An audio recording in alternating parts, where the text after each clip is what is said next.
नमस्कार दोस्तों, कहानियाँ जीवन की में आप सबका स्वागत है।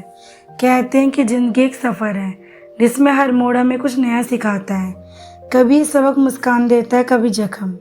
मेरी कहानी में दोनों है, मोहब्बत का मीठा स्वाद भी और मजबूरी का कड़वा जहर भी। मैं हूँ आन्या शर्मा, और ये मेरी ज़िंदगी का ये वो सफ़र है जिसे जीते जी मैं भूल नहीं सकती। मेरे घर के सामने एक पुराना पीपल का पेड़ था। उसकी छांव में बच्चे खेलते थे, कंचे, पिट्ठू, लुका छुपी, और उन्हीं खेलों में मैंने पहली बार उसे देखा था। आदित्य वो मुझसे 2 साल बड़ा था, लेकिन खेल में हमेशा बराबरी करता। जब मैं हार जाती तो कहता, अरे पगली, अगली बार जीत जाएगी, और अगर नहीं तो मैं तेरे लिए जीत लूँगा। उसकी मुस्कान अजीब थी, जैसे किसी ने धूप के टुकड़े मेरी हथेली में रख दिए हो। हम आज भी साथ साथ स्कूल जाते। कभी वो मेरा बैग उठा लेता, कभी मैं होमवर्क करके दे देती। कक्षा 10 के बोर्ड एग्ज़ाम के बाद रिजल्ट वाले दिन वो मुझे स्टेशनरी की दुकान के पीछे ले गया और धीरे से कहा, आन्या, तूने टॉप किया है। मुझे तो बस पासिंग मार्क्स आए हैं, लेकिन एक बात है, तेरी आंखों में देख नहीं, मेरी सबसे बड़ी जीत है। मुझे तब तक समझ नहीं आया था, लेकिन दिल में हलचल जरूर हुई थी। कॉलेज में हम करीब आ गए। लाइब्रेरी में बैठकर पढ़ना, कैंटीन में समोसा बांटना, बस में खिड़की वाली सीट पर बैठकर शहर की गलियों को साथ देखना, सब हमारी छोटी छोटी खुशियाँ थी। एक दिन जुलाई की बारिश में हम पार्क में भीगे रहे थे। उसने मेरा हाथ थामा और बोले, आन्या, मैं तुझसे शादी करना चाहता हूँ। उस वक्त मैंने हंसकर कहा, शादी? अभी तो हम स्टूडेंट हैं। लेकिन भीतर कहीं मैंने भी हाँ कह दी थी। माँ बाप का फैसला कॉलेज खत्म होते ही एक दिन पापा ने बुलाकर कहा, आन्या, तेरी शादी हमने तय कर दिया है। लड़का अच्छा है, बिजनेसमैन है, नाम है राजीव मल्होत्रा। मैंने घबरा कर कहा, लेकिन पापा, मैं तो किसी और से। पापा ने मेरी बात काट दी, आन्या, हमारी इज्जत सबसे ऊपर है। उस लड़के का खानदान अमीर और इज्जतदार है। मैंने माँ को देखा, उनकी आंखें नीचे थी। उसी रात मैंने आदित्य को फ़ोन किया। यदि पापा ने मेरी शादी कहीं और तय कर दी तो? वो चुप रहा, फिर बोला, हम भाग चलते हैं। आन्या, मैं तेरे बिना नहीं जी सकता। मेरे अंदर 2 आवाज़ें लड़ रही थी, एक तो जो आदित्य के साथ भाग जाना चाहती थी, दूसरी जो माँ बाप की इज्जत बचाना चाहती थी। आखिरकार मैं भागी नहीं। 1 महीने बाद मेरी शादी तय तारीख पर हो गई। लाल जोड़े में सजी मैं बाहर से मुस्कुरा रही थी, लेकिन अंदर जैसे किसी ने मेरा दिल निकाल लिया हो। हर रस्म, हर मंत्र, हर फेरे मुझे आदित्य की आंखें याद दिला रहे थे। मेरी विदाई और मैं ससुराल आ गई। शादी की भीड़, कैमरों की फ्लैश, रिश्तेदारों की बधाई, और मैं बस सोच ही रही थी कि क्या मैंने सही किया। उस रात कमरे में फूलों की महक थी, चमेली, गुलाब, रजनीगंधा, लेकिन मेरे लिए वो घुटन थी। दरवाजा धीरे से खुला और राजीव अंदर आया। उसकी आंखों में कोई नरमी नहीं, बस एक अजीब सी अधिकार और घमंड था। वो पास आया, बोला, अब तू मेरी है। मैंने कांपते हुए कहा, राजीव, मैं थोड़ा थकी हुई हूँ। शादी की रस्म में उसने मेरी बात काट दी और मेरा हाथ कसकर पकड़ लिया। उसकी उंगलियों की पकड़ इतनी सख्त थी कि जैसे मेरी हड्डियां चटक जाएंगी। मैंने डर कर कहा, प्लीज धीरे, लेकिन जैसे उसने मेरी विनती सुनी ही नहीं। उसकी सांसों में शराब की गंध थी, आंखों में पागलपन। उस रात मेरे ना कहने का कोई मतलब नहीं था। मेरे आंसू, मेरी सिसकियां सब दीवारों में दब गए। जब सब खत्म हुआ तो मैं तकिए में मुंह छुपाकर रोती रही और सोचा, क्या यही शादी होती है? सुबह जब आँख खुली तो कमरे में हल्की धूप पर्दों से छनकर आ रही थी। मैं बिस्तर के कोने में सिकुड़ी हुई थी, बदन में दर्द था, मन में और भी ज्यादा। राज जब अभी सो रहा था, उसके चेहरे पर अभी भी घमंड भरी मुस्कान थी जो कल रात थी। मैं चुप उठी, नहाने गई, पानी के साथ आंसू भी बहा दिए। आईने में खुद को देखा तो जैसे एक अनजान लड़की थी। चेहरे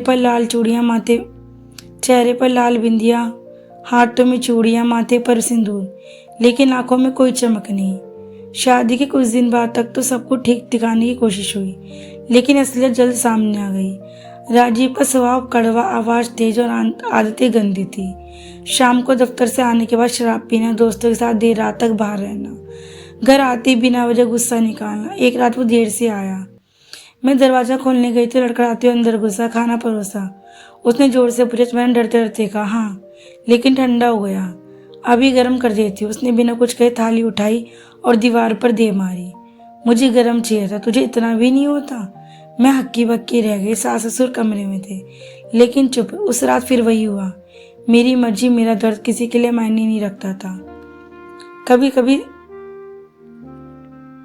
कभी कभी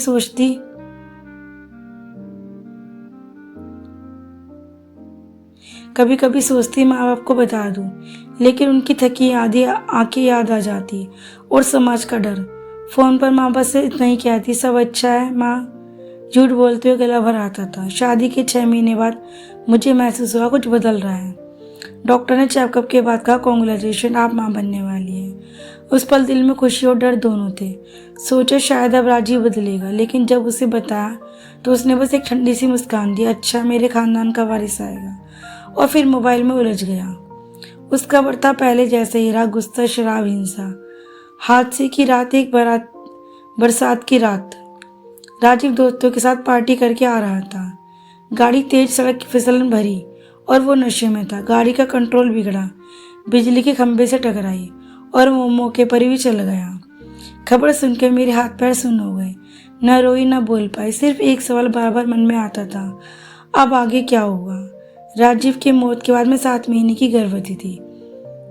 रिश्तेदारों ने कहा, इतनी जवान अकेली कैसे रहेगी, घर का नाम भी तो चाहिए बच्चे को। सास ससुर बोले, विवेक से शादी कर दो, तो वो तो देवर है, घर में इज्जत बनी रहेगी। मैंने साफ कहा मैं तैयार नहीं, पर उनकी नज़रों में ये ना मानो कोई गुस्ताखी थी। आखिरकार मजबूरी में मैंने हाँ करनी पड़ी। शादी सादगी से हुई। विवेक मुझसे कुछ साल छोटा था और पढ़ाई कर रहा था। उसके स्वभाव में नरमी थी, लेकिन मैं हमेशा ऐसा रहती, सोचती कैसे अपने देवर के साथ पत्नी का रिश्ता निभाऊं। हम एक ही कमरे में रहते, लेकिन उसने कभी हद पार नहीं की। कई रातें तो वो सोफे पर सो जाता ताकि मैं आराम से सो सकूं। एक दिन अचानक उसने मुझसे पूछा, भाभी या कहूँ आन्या, क्या तुम्हारा दिल कहीं और है? मैं चौंक गई। तुम ये क्यों पूछ रहे? वो बोला, तुम्हारी आंखें बहुत कुछ कहती हैं, शायद किसी और के लिए धड़कती है। मैं रो पड़ी और सब बता दिया। आदित्य, हमारा प्यार कैसे मैं मजबूरी में यहाँ आई। मेरी आंखों में आंसू थे और विवेक चुप सुनता रहा। मैंने उम्मीद की थी कि वह गुस्सा करेगा या ताने मारेगा, लेकिन वो सिर्फ हल्का सा मुस्कुराया। आने मैं जानता हूँ कि शादी सिर्फ शरीर का नहीं, दिल का रिश्ता होता है। अगर तुम्हारा दिल कहीं और है तो मैं तुम्हें रोकना नहीं चाहता। उनकी आवाज़ सुनकर मेरे अंदर कुछ टूट गया और कुछ जुड़ भी गया। वो सच में अलग इंसान था, राजीव से बिल्कुल उलट। अगले कुछ दिनों तक विवेक ने मेरे लिए वो किया जो शायद कोई और नहीं कर सकता था। उसने आदित्य का पता ढूंढा, जो अब एक छोटे से कस्बे में नौकरी कर रहा था।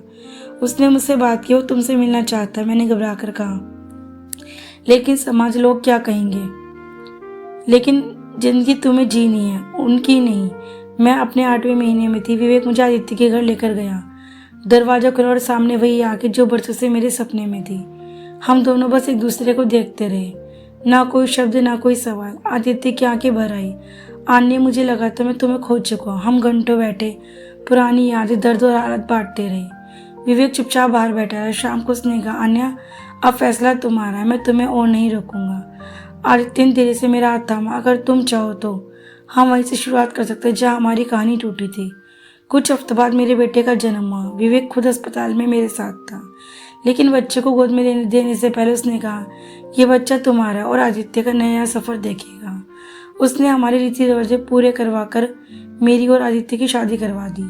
वो दिन मेरी जिंदगी का सबसे भावनात्मक दिन था। आंखों में खुशी के आंसू और दिल में एक नई शुरुआत का सांस।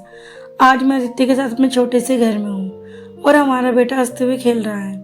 जिंदगी परफेक्ट नहीं, लेकिन सुकून। और मैं जानती हूँ, अगर विवेक जैसा इंसान ना होता तो शायद कभी अपनी मोहब्बत तक नहीं पहुँच पाती। कभी कभी सोचती हूँ, कुछ रिश्ते निभाने के लिए नहीं, हमें मुक्त करने के लिए बनते हैं। दोस्तों, क्या मैंने सही किया या गलत? अपनी राय कमेंट बॉक्स में ज़रूर दें। और मेरी ये कहानी आपको कैसी लगी कमेंट बॉक्स में ज़रूर बताएं। ऐसी और अच्छी कहानियाँ सुनने के लिए मेरे चैनल को सब्सक्राइब करें, वीडियो को लाइक और शेयर करें। धन्यवाद दोस्तों।